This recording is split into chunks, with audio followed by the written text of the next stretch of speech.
Bismillahirrahmanirrahim. Assalamu alaikum dear student. Welcome to my YouTube channel. This is Mushtaq Ahmad. Dear student, today we will discuss about oligosaccharides. आज हम oligosaccharide को detail के साथ discuss करेंगे, तो आपने last तक हमारे साथ रहना है। आपकी जितनी भी कंफ्यूजन होगी वो आज क्लियर हो जाएगी। डियर स्टूडेंट, सबसे पहले हम ओलिगोसैकेराइड की मीनिंग को समझते हैं। Oligo mean few and saccharum mean sugar. ये वो कार्बोहाइड्रेट है जिसमें फ्यू शुगर्स होते हैं, जिसमें शुगर की तादाद कम होती है, तो ऐसे कार्बोहाइड्रेट को हम ओलिगोसैकेराइड कहते हैं। इसको हम डिफाइन किस तरह करेंगे? Those carbohydrate which on hydrolysis produce 2 to 10 monosaccharide units. Dear student, ये वो कार्बोहाइड्रेट है जिसके ब्रेकडाउन पे हमें 2 से लेकर 10 तक मोनोसैकेराइड के यूनिट्स मिलते हैं, तो ऐसे कार्बोहाइड्रेट को हम क्या कहेंगे? ओलिगोसैकेराइड। डियर स्टूडेंट, अब हम इसके प्रॉपर्टीज की बात करते हैं। तो सबसे पहले हम डिस्कस करते हैं, they are less in sweet in taste. Dear student, ये मिठास में कम होते हैं, यानी इसकी जो मिठास है वो एज कंपेयर टू मोनोसैकेराइड क्या होती है? कम होती है। क्लियर? सेकंड क्या है? They are less soluble in water. ये वाटर में भी कम सॉल्युबल होते हैं एज कंपेयर टू मोनोसैकेराइड। किसके? मोनोसैकेराइड के कंपैरिजन में ये वाटर में कम सॉल्युबल होते हैं। ये आपने एमसीक्यूज के लिए ये पॉइंट याद रखना है। थर्ड नंबर पर क्या है? They are classified on the number of simple sugar. इसको हम क्लासिफाई करते हैं नंबर ऑफ सिंपल शुगर पे। याद करो, लास्ट लेक्चर के अंदर हमने डिस्कस किया था कि सिंपल शुगर किसको कहते हैं? मोनोसैकेराइड को हम सिंपल शुगर कहते हैं। तो इनको हम क्लासिफाई करते हैं on the basis of number of simple sugar, यानी सिंपल शुगर की तादाद इसमें कितनी है, तो उस बेस पे हम जो है ओलिगोसैकेराइड को क्लासिफाई करते हैं। यहाँ पर हमने डिस्कस किया था कि इसमें 2 से लेकर 10 तक मोनोसैकेराइड होते हैं। क्लियर?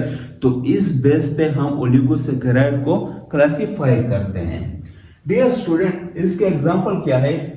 डाइसैकेराइड, ट्राइसैकेराइड, इस तरह टेट्रासैकेराइड, यानी जितने जो है वो सिंपल शुगर की तादाद होगी इसमें, तो उस बेस पे हम इसको नाम देंगे। सबसे कॉमन जो ओलिगोसैकेराइड है, मोस्ट कॉमन आर डाइसैकेराइड, यानी जो सबसे कॉमन ओलिगोसैकेराइड पाया जाता है उसको हम डाइसैकेराइड कहते हैं। डाई का मतलब क्या है? 2। सैकेराइड में 2 शुगर, यानी वो ओलिगोसैकेराइड जिसमें 2 शुगर के मॉलिक्यूल होते हैं, तो उसको हम डाइसैकेराइड कहते हैं। और मोस्ट कॉमन जो है वो क्या है? ओलिगोसैकेराइड डाइसैकेराइड, इसको हम डाइसैकेराइड कहेंगे। डियर स्टूडेंट, अब हम क्लासिफिकेशन की बात करते हैं। तो जिस तरह हमने कहा कि oligosaccharide are classified on the basis of number of simple sugar they yield, यानी जितने इसमें सिंपल शुगर हो गए उस बेस पे हम इसको डिफाइन करेंगे, उस बेस पे हम इसको क्लासिफाई करेंगे। तो सबसे पहले हम बात करते हैं disaccharide, composed of 2 monosaccharide units, यानी कि जो डाइसैकेराइड है जिस तरह हमने बात की, तो इसमें कितने यूनिट्स होते हैं? 2 मोनोसैकेराइड के यूनिट्स होते हैं। तो ऐसे ओलिगोसैकेराइड जिसमें 2 सिंपल शुगर के यूनिट्स हो उसको हम डाइसैकेराइड कहेंगे।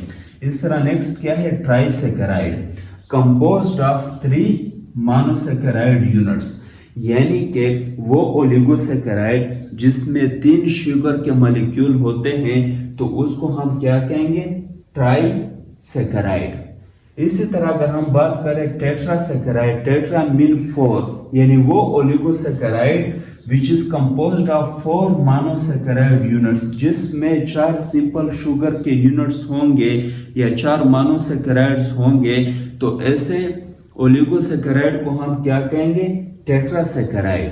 नो डियर स्टूडेंट, अब हम एग्जांपल्स की बात करते हैं। तो जिस तरह हमने पहले डिस्कस किया कि सबसे जो कॉमन है वो क्या है? डाइसैकेराइड है। तो हम डाइसैकेराइड के एग्जाम्पल को यहाँ पर डिस्कस करेंगे। सबसे पहले जो एग्जाम्पल है वो क्या है, sucrose. Dear student, sucrose found in sugar cane, ये शुगर केन में प्रेजेंट होता है, इसलिए हम इसको क्या कहते हैं, टेबल शुगर। टेबल शुगर, ये आपने एमसीक्यूज के लिए याद रखना है कि सक्रोज को हम कॉमनली क्या कहते हैं, टेबल शुगर कहते हैं, क्योंकि ये सबसे ज्यादा जो है वो पाया जाता है किस चीज में, शुगर कैन में। Clear. It is hydrolyse into glucose and fructose.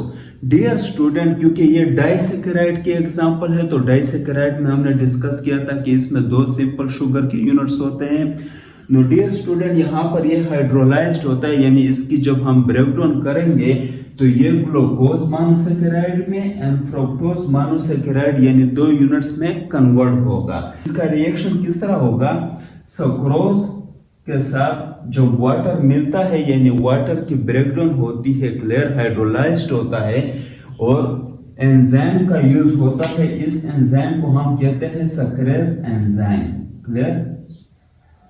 तो जब हम इसमें सक्रेज एंजाइम डालते हैं तो इसकी ब्रेकडाउन होती है कितने यूनिट्स में, ग्लूकोज प्लस फ्रुक्टोज में। इसी तरह नेक्स्ट अगर हम बात करें लैक्टोज की, तो लैक्टोज जो है ये भी डाइसैकेराइड है, फाउंड इन मिल्क। ये मिल्क में सबसे ज्यादा पाया जाता है। नो डियर स्टूडेंट, इसको हम कॉमनली क्या नाम देते हैं, milk sugar. Milk sugar. It is hydrolyzed into glucose and galactose. Dear student, जब इसकी ब्रेकडाउन होगी तो ये किस में कन्वर्ट होगा, ग्लूकोज एंड गैलेक्टोज में। यानी कि अगर हम इसका केमिकल रिएक्शन देंगे तो लैक्टोज के साथ जो वाटर मिलता है यानी वाटर की ब्रेकडाउन होती है उसमें, तो यहाँ पर लैक्टेज एंजाइम का यूज होता है। किसका, लैक्टेज एंजाइम का यूज होगा, तो जिसके रिजल्ट में लैक्टोज की ब्रेकडाउन होगी और ये 2 सिंपल यूनिट्स के जो शुगर के यूनिट्स है उसमें कन्वर्ट होगा, यानी कि ग्लूकोज प्लस गैलेक्टोज। इसी तरह अगर हम बात करें माल्टोज, माल्टोज जो है वो सबसे ज्यादा पाया जाता है फाउंड इन फ्रूट, यानी ये फलों में सबसे ज्यादा पाया जाता है। इसको कॉमनली हम नाम क्या देते हैं, malt sugar. malt sugar. Now dear student, it is hydrolyzed into 2 glucose units. Dear student, जब इसकी ब्रेकडाउन होगी तो ये 2 ग्लूकोज मोनोसैकेराइड के जो यूनिट्स है, जो सिंपल शुगर के यूनिट्स है, ये उसमें कन्वर्ट हो जाएगा। अगर हम इसका केमिकल रिएक्शन देंगे तो माल्टोज प्लस वाटर, यानी इसके साथ वाटर मिलेगा, वाटर की स्प्लिट होगी, यानी वाटर मॉलिक्यूल जो होगा उसके ब्रेकडाउन होगा, उसके रिजल्ट में जो है यहाँ पर ये 2 ग्लूकोज यूनिट्स में कन्वर्ट होगा, और इसमें जो एंजाइम यूज होगा उसको हम माल्टेज एंजाइम कहते हैं। नो डियर स्टूडेंट, मुझे उम्मीद है कि आप सबको समझ आ गया होगा, और अगर किसी को कोई कंफ्यूजन हो तो वो कमेंट में मुझसे पूछ सकता है। Thank you very much.